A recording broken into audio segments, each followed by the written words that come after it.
Sir, उद्यापासून विश्व मराठी संमेलन सुरू होत आहे. पहिल्यांदाच महाराष्ट्रात होत आहे. तयारी पूर्ण झालेली दिसते.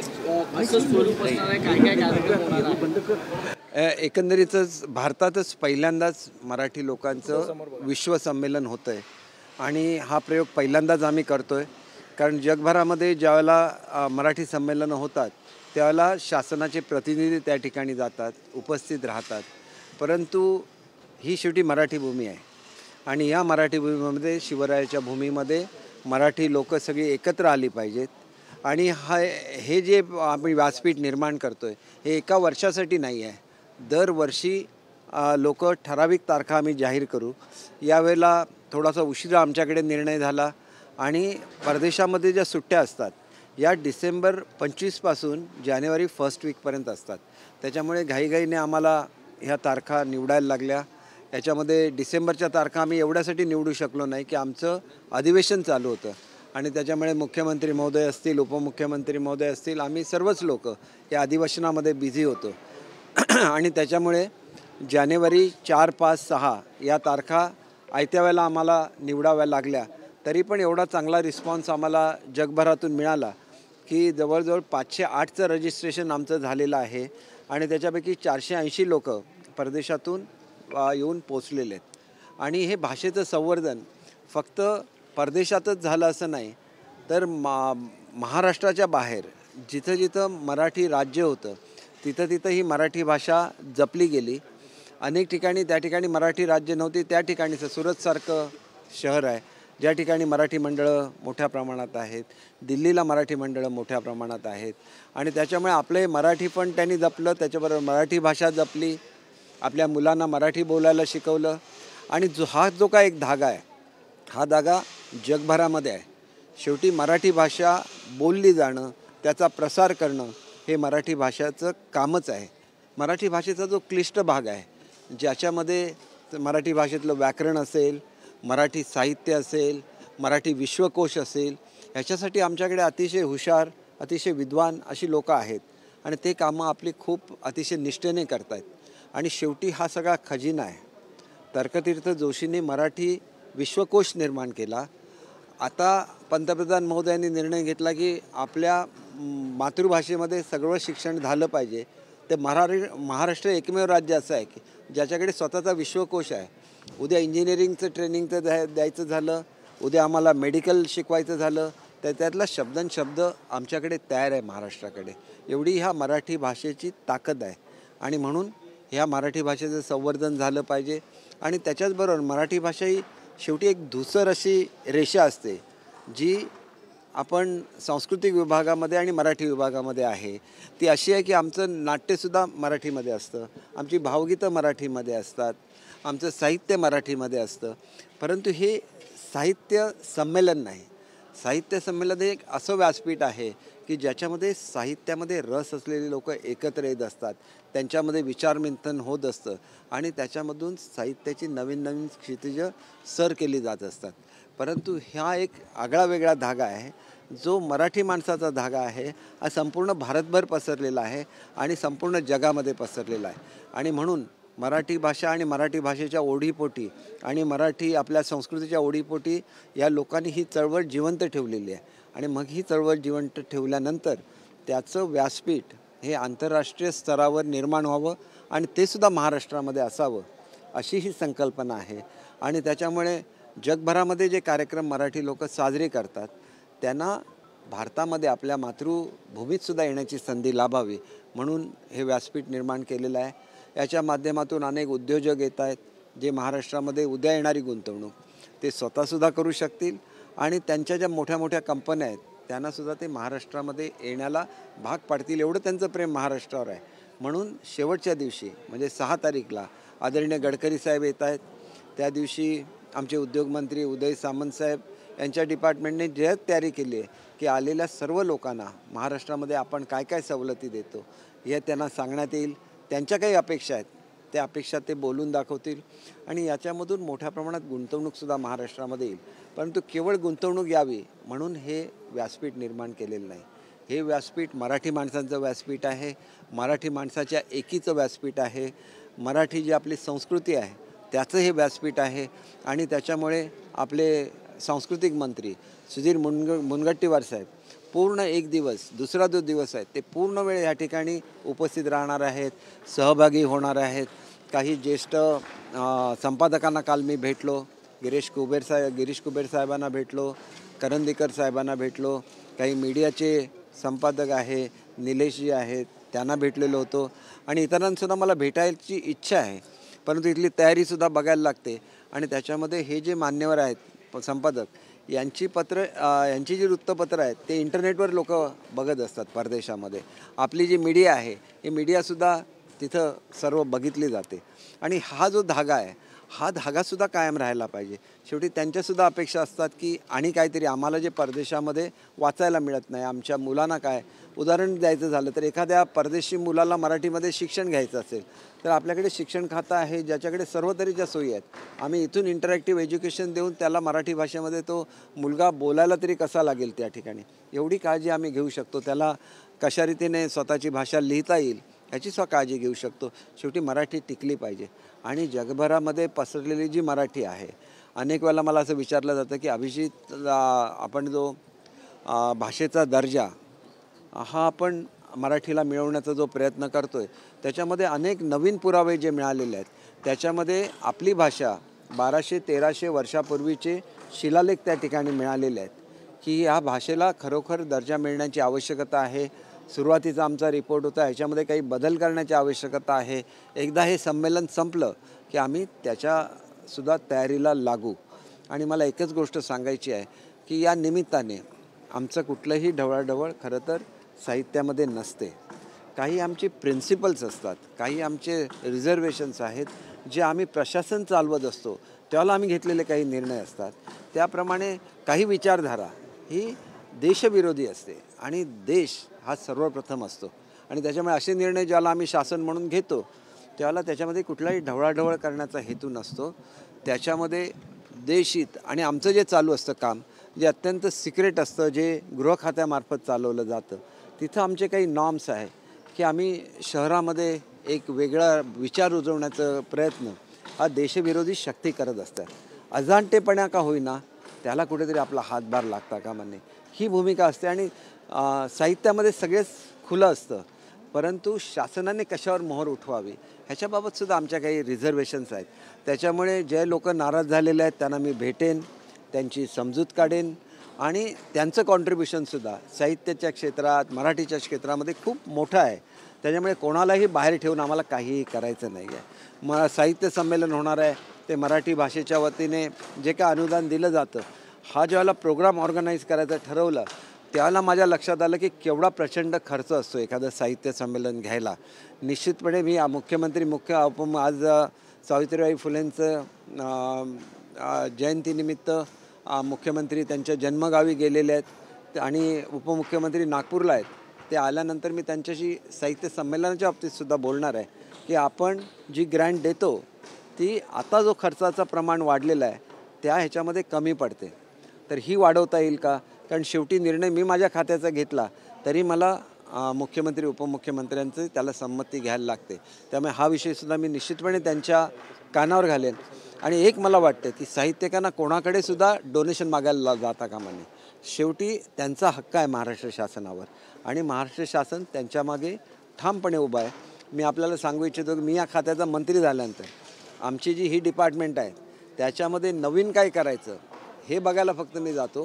कुठलीही ढवळाढवळ त्याच्यामध्ये मी स्वतः करत नाही आणि पुढेसुद्धा करणार नाही. त्यांना पूर्ण ऑटोनॉमी दिलेली आहे, ही ऑटोनॉमी कायम राहील. तर्कतीर्थ जोशींच्याबद्दल बोललो, तिथल्या ज्यावेळेला मराठी विश्व परिषदेच्या कार्यालयामध्ये मी गेलो, ते भाड्याचं कार्यालय आहे, तिथं सुंदर अशी इमारत बांधायचं आम्ही प्लॅन केलेला आहे. मराठी विश्वकोशची लायब्ररी ही आम्ही नवी मुंबईला करतो आहे, तिथं रीडिंग रूम्स करतो आहे, आलेल्या लोकांना तिथं राहण्याची सोय करतो आहे. शेवटी हे मराठीचं भंडार आहे आणि हे जे भंडार आहे हा जो खजिना आहे हा सर्वांना बघता आला पाहिजे. म्हणून इथं ज्यावेळेला लोक येतील त्यावेळेला आमच्या प्रत्येक डिपार्टमेंटचे जे मुख्य आहेत ते आम्ही काय काय करतो आहे मराठी भाषेचं हे सुद्धा त्यांना ते स्वतः सांगतील. त्याच्यामुळे जी एक कल्पना आहे की लोक आल्यानंतर मराठीबद्दलच चर्चा होणार, तर मराठीचं सगळं जे आमचं कार्य चालू असेल याची माहिती देतील. परंतु तेवढ्यापुरतं हे संमेलन मर्यादित नाही. हा स्नेहाचा धागा आहे, हे कुटुंब एकत्र येतं आहे. आणि त्याच्यामुळे ज्याप्रमाणे आपण एखाद्या कुटुंबालाचं एकत्र असा साजरा करतो, तसं हा कौटुंबिक सोहळा आहे. आणि त्याच्यामुळे मला एक विनंती करायची आहे आमच्या स्थानिक लोकांना, की आम्ही ह्याची फार प्रसिद्धी का नाही केली, की प्रत्येकाची इच्छा असते की या संमेलनामध्ये सहभागी व्हावं. परंतु ज्या ठिकाणी आम्ही हे संमेलन घेतो तिथं जागेचं रिस्ट्रिक्शन आहे. फक्त 2,500ची कॅपॅसिटी या हॉलची आहे. हा हॉल भव्य आहे, स्टेज भव्य आहे, परंतु बाहेरून येणाऱ्या लोकांची संख्या मी आत्ता आपल्याला सांगितली की परदेशातून येणारे 500 लोक, 480 लोक ऑलरेडी पोचलेली आहेत. साधारण 600 लोकं ही भारतभरामधून ऑलरेडी पोचलेली आहेत. उद्या सकाळपर्यंत जेवढ्या लोकांनी रजिस्ट्रेशन केलं तेवढी लोकं आली तर 1000 लोकं उद्यापर्यंत भारतातून संपूर्ण इथं येतील. आणि मग आम्ही ज्यांना रजिस्ट्रेशन आता ओपन केलं आहे त्यांना कुठेतरी जागा नाही मिळाली तर त्यांनी कृपया रागवू नका. हा तुमचा कार्यक्रम आहे, तुम्ही ह्याचे यजमान आहात. आणि त्याच्यामुळे येणारे सगळे हे तुमचे गेस्ट आहेत, तुमच्या फॅमिलीचे मेंबर असले तरी ते महाराष्ट्रामध्ये येत आहेत. आणि त्याच्यामुळे इथं जी सोय आहे, इथं ग्राउंड लेवलला फक्त 1200 खुर्च्या आहेत. त्याच्यामुळे अनेक लोकांना गॅलरीमध्ये बसायला लागणार आहे. आणि गॅलरीमध्ये बसायला कमीपणा मानू नका, हा तुमचा कार्यक्रम आहे, तुम्ही यजमान आहे. तर यजमान आलेल्या पाहुण्याला अगोदर समोर बसवतो आणि आपण मागे उभा राहतो वगैरे. त्याच पद्धतीने एवढंच सांगायचं आहे की अनेक विद्वान लोकांनी रजिस्ट्रेशन केलेलं आहे, अनेक लेखकांनी रजिस्ट्रेशन केलेलं आहे. कोणाला असं वाटायला नको की मी एवढा मोठा आहे परंतु तुम्ही यजमानसुद्धा आहात. आणि त्याच्यामुळे मी निश्चितपणे एक विनंती करतो, हा एक छोटासा प्रयत्न आहे, कमी वेळामध्ये आम्ही केला, त्रुटीसुद्धा निश्चितपणे राहतील. आलेल्या लोकांना आम्ही विचारणार आहोत की पुढच्या वेळेला तुम्हाला संमेलनामध्ये काय पाहिजे आणि त्या संमेलनाची तयारी आम्ही वर्षभर करू. आणि पुढच्या वेळेला मी मुंबई एवढ्यासाठी की मुंबई ही मराठी मुंबई आहे, कार्यक्रम मुंबईतच झाला पाहिजे, महाराष्ट्राच्या राजधानीमध्ये झाला पाहिजे असं मला स्वतःला वाटतं. म्हणून ह्या वेळेला मुंबई शहरामध्ये केली आहे, पुढच्या वेळेला कदाचित आम्ही मुंबई उपनगरामध्ये करू. जिओचा सुंदर हॉल आहे तिथं करू. पण सर, जसं आपण बघितलं की अतिशय भव्यपणे हा कार्यक्रमाचं आयोजन जे आहे ते करण्यात आले, तुम्हाला विरोधकांना देखील आमंत्रण असेल का? कारण आपण म्हणाल की आम्ही सगळ्यांनाच निमंत्रण दिलेलं आहे. उद्या सामनामध्ये आमची जाहीर निमंत्रण छापून येणार आहे. त्याच्यामुळे तुम्ही असं बिलकुल समजण्याचं कारण नाही, सगळे आले. परंतु कोणाला पर्टिक्युलरली मी जाऊन निमंत्रण दिलं तर मग असं होतं की याला दिलं आणि ह्याला का नाही दिलं. त्याच्यामुळे प्रोटोकॉलप्रमाणे मुख्यमंत्री, उपमुख्यमंत्री, विरोधी पक्षनेते, विधानसभेचे अध्यक्ष, विधान परिषदेच्या उपसभापती हे आम्ही ऑफिशियली बोलवलं आहे. आमदार खासदारांना बोलवायला लागतं, त्याप्रमाणे आदित्यजीसुद्धा आमचे इन्व्हायटीमध्ये आहेतच, गेस्ट लिस्टमध्ये. तुम्ही मला राजकीय म्हणून विचारत असाल तर ते आमच्या मनात अजिबात नाही. आम्हाला सगळ्यांनी यावं असं वाटतं. तुमच्यातर्फे मी सर्वांना निमंत्रण देतो, सर्वांनी हक्काने या. तुमचा कार्यक्रम आहे, मराठी भाषेचा कार्यक्रम आहे आणि मराठी भाषेवर जो प्रेम करतो तो रागलोभ मानणार नाही. आम्हाला निमंत्रण दिलं नाही म्हणून कोण रागवणार नाही याची मला खात्री आहे.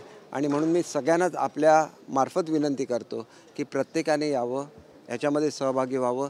आणि विधानसभेच्या अध्यक्षांनी आणि विधान परिषदेच्या उपसभापतींनी सर्वांना त्या ठिकाणी हाऊसमध्ये निमंत्रण दिलेलं आहे होस्ट म्हणून. ते सुद्धा आमचे होस्ट आहेत. ते जरी उच्च पदावर असले तरी हा मराठी माणसांचा कार्यक्रम आहे. कुठलाही रागलोभ ठेवू नका, सर्वांनी या. आल्यानंतर तुमचा मान ठेवला जाईल, तुम्हाला स्टेजवर बोलवून तुमचा सत्कार केला जाईल याची खात्री या विभागाचा मंत्री म्हणून मी आपणा सर्वांना देतो. याला जोड़ून एक प्रश्न विचारते, कल आपने एक स्टेटमेंट दिया था, आपने कहा था कि उद्धव जी अगर आत्मपरीक्षण करते हैं तो सेना एक हो सकती है. देखिए, आज ये इतना अच्छा मौका है, सब इकट्ठा आ रहे हैं, सब मराठी लोग इकट्ठा आ रहे हैं, तो इसके खिलाफ इसके अलावा मैं क्या बोल सकता हूँ. सब मराठी लोग इकट्ठा आ रहे हैं, तो इस वक्त ये पॉलिटिक्स उसमें नहीं आना चाहिए. एक फैमिली है और इस फैमिली में पॉलिटिक्स नहीं आना चाहिए. तो मुझे ऐसे लगता है कि आपको जो भी पॉलिटिकल क्वेश्चन पूछना है वो मैं प्रवक्ता होने के नाते अवश्य उसका उत्तर दूंगा. लेकिन आज तो दिन मराठी लोगों के स्वागत करने का है. और मैं एक चीज़ के लिए माफ़ी भी मांगूंगा कि इसकी बहुत सारी एडवर्टीज़मेंट हम लोग नहीं कर सके, क्योंकि इतने लोग अगर आ गए तो यहाँ पे बैठने की व्यवस्था नहीं, सुविधा नहीं है. और यहाँ पे जो बाहर से गेस्ट आ रहे हैं उनको कोई असुविधा न हो, इसीलिए इसकी ज़्यादा पब्लिसिटी नहीं की गई. ये पहला ही मौका है, एक अच्छी शुरुआत है, एक छोटी सी शुरुआत है, आगे चल के एक शक्ति बन जाएगी. पूरे विश्व में मराठी एक ताकत बन जाएगी और इसके लिए एक छोटा सा प्रयास है। लेकिन आपने जिस तरह से कहा कि सामना में कल इसकी ऐड भी आएगी तो सब एक साथ है, लेकिन उसी सामना के संपादक कहते हैं कि ये तो शिंदे गुट की टोली है, इन टोली में ही अभी एक दूसरे के साथ जो है वो विवाद फिलहाल शुरू है। देखिए ऐसा है, देखिए ये जो राउत साहब है, अभी तो जितने लोग बाहर गए उसका क्रेडिट उनको जाता ही है। ऐसे ही बोलते रहेंगे, जो 14-15 बचे हैं वो भी साथ में नहीं रहेंगे, तो इसीलिए उनको थोड़ा कंट्रोल करना चाहिए, ऐसे मुझे लगता है। वो बहुत ही सम्माननीय हमारे है, वो एक एडिटर है, हम उनकी बहुत इज्जत करते हैं, लेकिन जब बोलते हैं तो बहुत लोगों के मन वो दुखाते हैं, और जब किसी का मन नाराज़ हो जाता है तो वो लोग दूर चले जाते हैं। और कितने लोगों को नाराज़ करते रहेंगे आप कुछ भी बोलिए, हमारे लिए उनके लिए हमारे दिल में इज्जत है, वो इज्जत रहेंगी, हम उनकी इज्जत करेंगे, हम लोग काम करेंगे और हमारे काम से हम लोग ये प्रूव करेंगे। देखिए उनके ज़माने में निर्णय लिया गया था कि मराठी के जो कार्यालय है वो नई मुंबई में भेज दिए, यानी कि मुंबई से बाहर निकाल रहे थे मराठी को। हमने उस निर्णय को खारिज कर दिया। मैंने बोला है कि हर एक ऑफिस जो मराठी के बारे में है मुंबई सिटी में ही रहेगा, सब कार्यालय इकट्ठा रहेंगी और इसके लिए हम जो भी करना है हम लोग करेंगे। और हम लोग अब मोदी जी ने तो बोला है मातृभाषा में शिक्षण देना है, तो आगे चल के MBBS भी मराठी में कर सकेंगे हमारे मराठी। हम आपको मालूम होगा कि शायद हमारे जो टॉप मोस्ट IAS ऑफिसर्स है, जिसमें भूषण गगरानी जी है, उन्होंने मराठी में IAS किया है। एक महाराष्ट्र के लिए क्रेडिटेबल है। वो कोल्हापुर से है, जहाँ से मैं वहाँ का भी पालक मंत्री हूँ, मुंबई का भी पालक मंत्री हूँ। तो एक तरह से मुंबई के लिए ये एक शान है। मुंबई के सब लोग जिन्हें हम लोग नहीं मिल सके, मी मराठीत ज्यांना भेटू शकलो नाही, त्यांना मी मनापासून विनंती करतो की तुम्हाला निमंत्रण नाही मिळालं असं तुम्ही राग मानून धरू नका। आम्ही सर्व लोक नागपूरला होतो, अधिवेशनामध्ये होतो, कुठेही निमंत्रण देण्यामध्ये राहून गेलेलं असेल, सर्वांनी अवश्य या, एवढं मी निश्चितपणे सांगतो। सर मराठीमध्ये सांगा, संजय राऊत गटातील आमदारांना टोळी म्हणाले आहेत आणि या टोळीचं एन्काउंटर होईल असंही ते म्हणाले। हे बघा, त्यांना नेहमी त्यांची भाषा जशी असते, आधी रेड्यांना बळी देणार म्हणाले होते, आता टोळीचा एन्काउंटर करतो म्हणाले होते। एकदा तुरुंगात जाऊन आलेले आहेत, पुन्हा जाण्याची त्यांना काय हौस आहे मला कळत नाही। एन्काउंटर वगैरे हे सगळे दहशतवाद्यांचे शब्द आहेत, कदाचित कोणीतरी ऐकलं आणि त्यांचा जर जामीन कॅन्सल करण्यासाठी अर्ज वगैरे केला तर धोका निर्माण होऊ शकतो। त्यांच्याबद्दल आदर आहे म्हणून त्यांना सांगतो की असं तुम्ही म्हणू नका। तुम्हाला जो जामीन दिलेला असतो त्याच्यामध्ये अनेक गोष्टी लिहिलेल्या असतात की तुम्ही भडकाऊ वक्तव्य करू नये, तपासामध्ये अडथळा निर्माण होईल असं काही करू नये वगैरे सगळं असताना ते एन्काउंटरची भाषा वापरतायत। हे थोडंसं मला वाटतं की हे संकेत आहेत का? नाही, मी अजिबात संकेत देत नाही। मी 4 वर्ष गृह खात्यामध्ये काम केलेलं आहे, त्याच्यामुळे लोकांना जामिनावर ज्याला सोडतात त्याला काय काय अटी घालतात त्याची मला पूर्ण माहिती आहे। आणि त्याच्यामुळे एन्काउंटर वगैरे असं काही त्यांनी बोललं तर समोरचे जे घाबरतील त्यांना, आणि त्याच्यामुळे आमदारांपैकी कोण घाबरत नाही, परंतु उरलेल्या आमदारांपैकी काही घाबरून आमच्याकडे पुन्हा आणि येण्याची शक्यता आहे। त्याच्यामुळे त्यांनी हे बोलणं टाळावं एवढी मी त्यांना विनंती करू शकतो। JP नड्डा महाराष्ट्रात दाखल झालेले आहेत आणि ठिकाणी आता त्यांच्या सभा सुरू झालेल्या आहेत। भाजपनं मिशन 45 असं लोकसभेसाठी घेतलेलं आहे। प्रश्न सध्या चर्चेला हाच आहे की आपण युतीमध्ये आहात, सत्तेमध्ये आहात, तर लोकसभेला जे मिशन 45 मग शिंदे गटाच्या बाळासाहेबांच्या शिवसेनेचं काय? हे मिशन 45 हे युतीचं मिशन 45 आहे, ते भाजपचं मिशन 45 नाही आहे। ते आमचे स्वनेते आहेत, त्याच्यामुळे आमच्या सकट 45 असं त्यांना म्हणायचं। आमची तयारी बघा, आम्ही शेवटी युती म्हणून एकत्र आहोत। आमचा अजेंडा एक आहे, आमची विचारधारा एक आहे आणि आम्ही बाळासाहेबांनी ही युती बनवलेली होती आणि बाळासाहेबांनी जी युती बनवली त्या युतीचे आम्ही सदस्य आहोत, म्हणून आमचं नाव बाळासाहेब शिवसेना आहे। बाळासाहेबांची शिवसेना अशी आहे आणि आम्ही बाळासाहेबांची शिवसेना म्हणूनच काम करणार। मला समजा मुंबईला पालकमंत्री म्हणून आणलेलं असेल, 1 महिन्यामध्ये तुम्ही बघाल की मुंबई किती बदलते। पोलीस आपले कुठल्या तऱ्हेच्या घरामध्ये राहतात, कोणाला जाऊन बघावंसं वाटलं का? सगळ्यांची घरं आम्ही दुरुस्त करतो आहे। जोपर्यंत त्यांना नवीन घरं बांधणार नाही तोपर्यंत राहण्याला योग्य अशी घरं आम्ही त्यांना करून देतो आहे। मुंबईचं पूर्ण रूप बदलण्याची कारवाई शिंदेसाहेबांनी सुरू केलेली आहे। प्रत्येक ठिकाणी सुशोभीकरणाची कामं सुरू आहेत। मुंबईसाठी दवाखाने करण्याची कामं या ठिकाणी सुरू आहेत। मुंबई पूर्वी जीवाची मुंबई म्हणायचे, म्हणजे आला मुंबईला की लोकांना गंमत वाटायची. ही जीवाची मुंबई कशी असते, गरीब लोकांनासुद्धा मुंबईचं जे वैभव आहे ते उपभोगता आलं पाहिजे. त्याच्यासाठी आम्ही आणि त्याच्यामधून रोजगार निर्माण झाला पाहिजे, ह्याच्यासाठी अनेक गोष्टी आम्ही मुंबईमध्ये करतो. तुम्ही जर महिन्यात 2 महिन्यांनी मुंबईमध्ये आला तर कोळीवाड्यामध्ये जाऊन त्या ठिकाणी फूड कोर्टसारख्या व्यवस्था असणार, ज्या ठिकाणी कोळी महिला तुम्हाला त्यांच्या हातचं घरचं बनलेलं जेवण खायला घालणार. एवढी मुंबई बदलायची आहे. उद्या तुम्हाला जर खरं मुघलाई जेवण जेवायचं असेल तर तुम्हाला त्या ठिकाणी भायखळ्याला जाऊन त्या ठिकाणी स्वच्छ भायखळा करून तिथलं जेवण तुम्ही खाऊ शकता. तुम्हाला जर कोकणी जेवण जेवायचं असेल तर तुम्ही परेल आणि दादर भागामध्ये तशा व्यवस्था करण्यात येतील. तुम्हाला अगदी पाश्चात्य जेवण जेवायचं असेल आणि मुंबईमधलं अगदी जे मुंबईचं संपूर्ण मिक्स आहे की सगळे लोक इथं राहतात, तर तुम्हाला कालाघोडाला जाऊन तिथं आस्वाद घेता येईल. तुम्हाला बाणगंगाला जाता येईल, तिथलं सौंदर्य तुम्हाला न्याहाळता येईल. मुंबई बदलते, मुंबई बदलते, चांगल्यासाठी बदलते. काल मी एक मुंबईची हवा कशी दूषित झालेली आहे आणि ती कशी शुद्ध करायची याच्यावर एक अनेक एक्सपर्टना बोलवलेलं होतं. शेवटी प्रत्येक गोष्ट, मिठी नदी कशी स्वच्छ करायची आहे, आम्ही मनापासून काम करतो. आम्ही दाखवायला काम करत नाही, आम्ही मतासाठी काम करत नाही. हे एक ह्या भूमीचं ऋण आहे. मुंबई हा कोकणाचा भाग आहे, कोकणाचा एक भाग आहे. कोकणी लोकांचा फार मोठा वाटा हा मुंबईच्या उभारणीमध्ये होता. त्याच्यामध्ये मुंबईचे मूळ जे नागरिक आहेत त्यांचा खूप मोठा वाटा.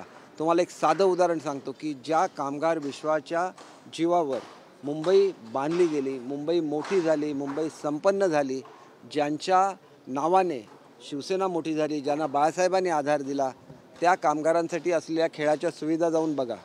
तिथं स्विमिंग पूल बंद पडलेला आहे, तिथं मैदानामध्ये धूळ उडते. आम्ही असं त्यांच्यासाठी सुविधा निर्माण करू की CCIमधला श्रीमंतातला श्रीमंत मनुष्य ज्या सुखसुविधा त्याला मिळतात त्याच सुविधा आमच्या कामगार बांधवांनासुद्धा मिळाल्या पाहिजेत. ह्याच्यासाठी त्याचा कायापालट होतो आहे.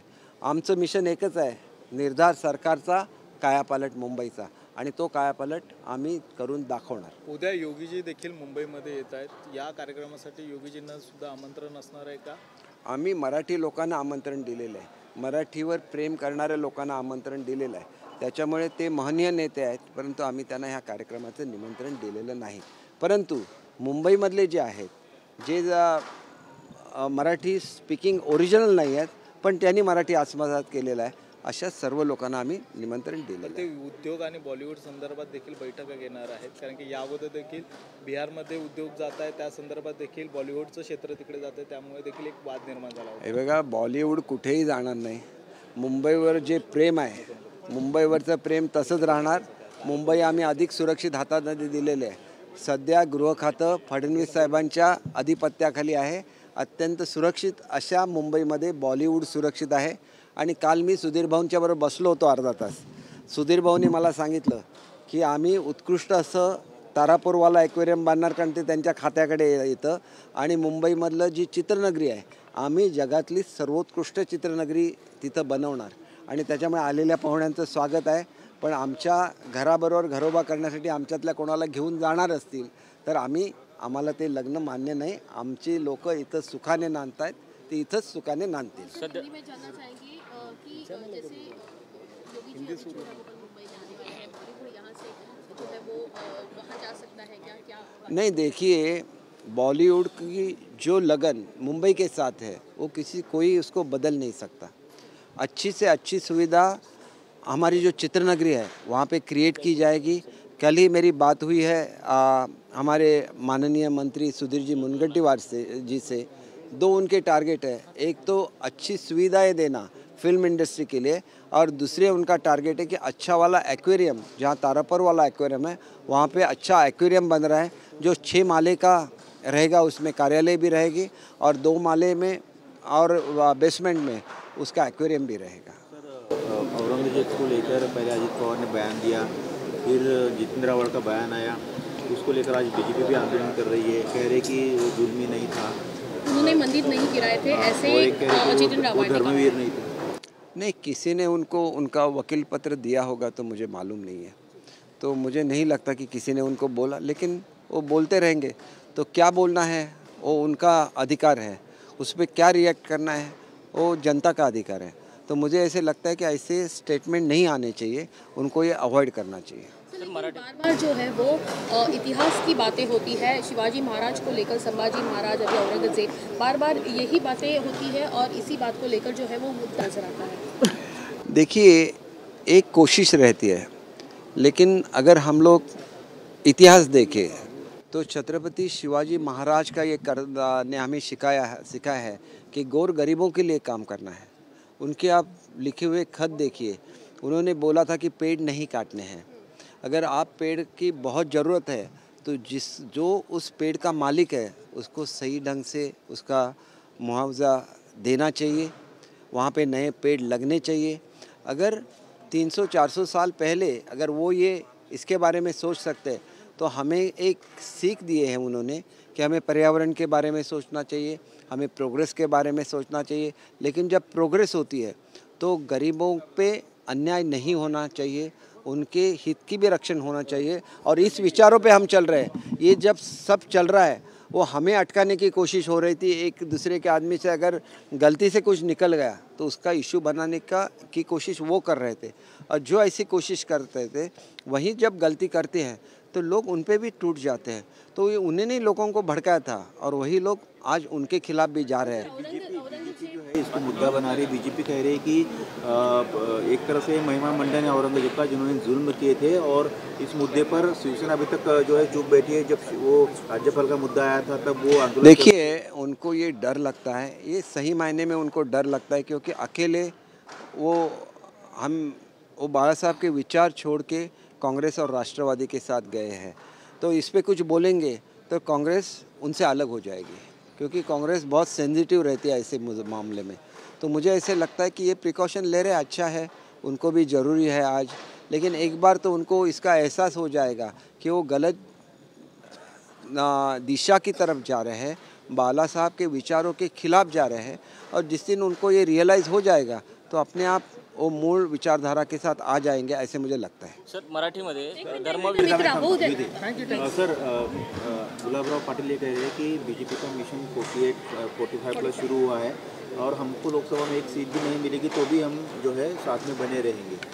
नहीं, देखिए, एक मित्रता की बात रहती है, ऐसे बिल्कुल नहीं है कि हमें एक भी सीट नहीं मिलेंगी। हमारे 12 तो एमपीज़ आज साथ में हैं, तो क्या वो एक अंडरस्टैंडिंग रहता है कि 12 लोग और बीजेपी के लोग सब भाई भाई है, और इकट्ठा लड़ेंगे, इकट्ठा जीतेंगे और इकट्ठा जनता के लिए काम करेंगे। शिंदे गुट में कहीं ना कहीं नेताओं के बीच में जो है वो अनबन दिखाई देती है, कुछ नेताओं के आपस में नहीं बनती, ऐसा भी आरोप फिलहाल जो है वो गलत करते हुए। देखिए, हमें बीजेपी से भी कुछ सीखना चाहिए। उनके यहाँ ट्रेनिंग दी जाती है, क्या बोलना है, क्या नहीं बोलना है, कैसे काम करना है। हम तो अभी नए मतलब हमारी ओरिजिनल शिवसेना है, तो वो शिवसेना में ये सिस्टम नहीं था। तो हम लोग ये अभी नया सिस्टम बनाएंगे, क्योंकि हमारे अभी नेता शिंदे साहब वो सिस्टमेटिकली काम करते हैं। तो ऐसे वाले शिविर कैसे लेना है, इसकी सीख हम लोग ले सकते हैं, बीजेपी से कुछ सीख भी सकते हैं। टोली युद्ध शुरू हो गया है और आपस में एनकाउंटर हो जाएगा। नहीं, ये उनकी बोलने का ढंग है, और उनको वो जामीन पे छोड़ा है, मतलब वो आज जामीन पे बाहर है, तो उसमें कुछ शर्तें रहती है कि आपको ऐसी वाली हरकत नहीं करना है, दूसरे पे प्रेशर नहीं डालना है। ये जो तपास चल रहा है उसमें कुछ ये नहीं होना, उसमें वहाँ पे कुछ अड़चन नहीं आनी चाहिए। ये जो सब कंडीशंस रहती है, मैं तो ओरिजिनली मराठी हूँ, तो हिंदी बोलने की कोशिश कर रहा था, तो कहीं कहीं पे अटक जाता हूँ। तो ये सब अगर वायलेट कर रहा है तो उसका कॉग्निजेंस किसको लेना चाहिए? वो तो कोर्ट को लेना चाहिए। हम तो कॉग्निजेंस नहीं ले सकते, लेकिन वो अपने ओरिजिनल रूप में वापस आ रहे हैं। और अगर ओरिजिनल रूप में आ जाएंगे तो जैसे 40 लोग और 10 इंडिपेंडेंट निकल गए, उनकी इस वाणी को वो पसंद नहीं कर रहे थे, इसलिए वो निकल गए वहाँ से। तो बच्चे जो है, शायद उनको इंस्ट्रक्शन आ गया होगा एनसीपी से कि इनको भी अभी बाहर निकाल देना है, तो उनकी वाणी की वजह से और भी डैमेज हो सकते हैं शिवसेना। गार्डन मिनिस्टर भी इसलिए सवाल कर रहे हैं कि कल मुंबई में जैन समाज जो है एक बहुत बड़ा मोर्चा निकलने वाला है। करीब 1 लाख लोग मेट्रो से आज़ाद मैदान तक मार्च करेंगे। उनकी मांग है कि जो उनका तीर्थ स्थल है उसको पर्यटन स्थल बनाया जानकर सरकार ने, और उसको तीर्थस्थल बना के रखना चाहिए। इस मांग को लेकर वो कल एक मोर्चा भी निकल जाएगा। कोल्हापुर में भी आज मोर्चा है। देखिए, ये चीज़ ऐसी होती है कि धार्मिक भावनाओं को दुखाना नहीं चाहिए, तो उस पर झारखंड गवर्नमेंट को फिर से एक बार सोचना चाहिए, ऐसे मुझे लगता है। मोर्चे को लेकर क्या कोई व्यवस्था होगी? नहीं, मोर्चे के बारे में पुलिस डिपार्टमेंट हमारा भारत में सबसे अच्छा जाना जाता है। वो हर एक प्रिकॉशन लेते हैं ताकि ये पीसफुली सब चले। सर, सध्या महाराष्ट्रामध्ये धर्मवीर की स्वराज्य रक्षक असा वाद पेटला चालला आहे, काय म्हणून बघायचं? संभाजीराजे धर्मवीर का हे स्वराज्य रक्षक? हे बघा, धर्मवीर हे नाव आम्ही नाही दिलं, धर्मवीर हे नाव त्यांना इतिहासाने दिलेलं आहे। त्यांनी धर्म बदलायला नकार दिला म्हणून त्यांचे डोळे काढण्यात आले, पेटत्या पलित्याने त्यांची चामडी त्या ठिकाणी उतरवण्यात आली, त्यांचे तलवारीने तुकडे तुकडे करण्यात आले। एवढे हाल होऊन सुद्धा त्यांनी शेवटपर्यंत धर्म बदलला नाही। ह्याला धर्मवीर नाही म्हणायचं आणि काय म्हणायचं? स्वराज्य रक्षक ते आहेतच, कारण त्यांच्या बलिदानातून एक शौर्याची लाट ही संपूर्ण मराठी माणसामध्ये आली आणि त्यांनी दिल्लीचं तख्तसुद्धा पानिपतला जाताना त्या ठिकाणी जिंकलं। ही ऐतिहासिक वस्तुस्थिती आहे। म्हणजे त्या बलिदानामधून स्वातंत्र्याचं रक्षण झालंच, परंतु ते धर्मवीरांनी दिलेलं बलिदान होतं स्वतःच्या धर्मासाठी, धर्माच्या रक्षणासाठी आणि त्याच्या अभिमानासाठी। हे सर्व इतिहासामध्ये लिहिलेलं आहे आणि इतिहास बदलता येत नाही, ही सुद्धा वस्तुस्थिती आहे। विनायक राऊत यांनी एक मोठा दावा केला की पंतप्रधान नरेंद्र मोदी हे नारायण राणे यांच्यावरती ओरडलेले आहेत, त्यांचं खातं काढून घेण्याची धमकी सुद्धा दिलेली आहे, असा दावा विनायक राऊत यांनी केला। विनायक राऊतांना त्यांची स्वतःची यंत्रणा असणार मजबूत, कारण पंतप्रधानांच्याकडे घडलेली गोष्ट ही बाहेर समजू शकते, याचं मला आश्चर्य वाटतं। एक वेळ मी समजू शकतो की उद्धवसाहेब बंद खोलीमध्ये माझ्याशी काय बोलले, हे मीडियाला येणं मी समजू शकतो, पण पंतप्रधानांची यंत्रणा एवढी सुरक्षा यंत्रणा मजबूत असते आणि त्यालासुद्धा भेदून राऊतसाहेब जाऊ शकतात, म्हणजे राऊतसाहेब ग्रेट आहेत।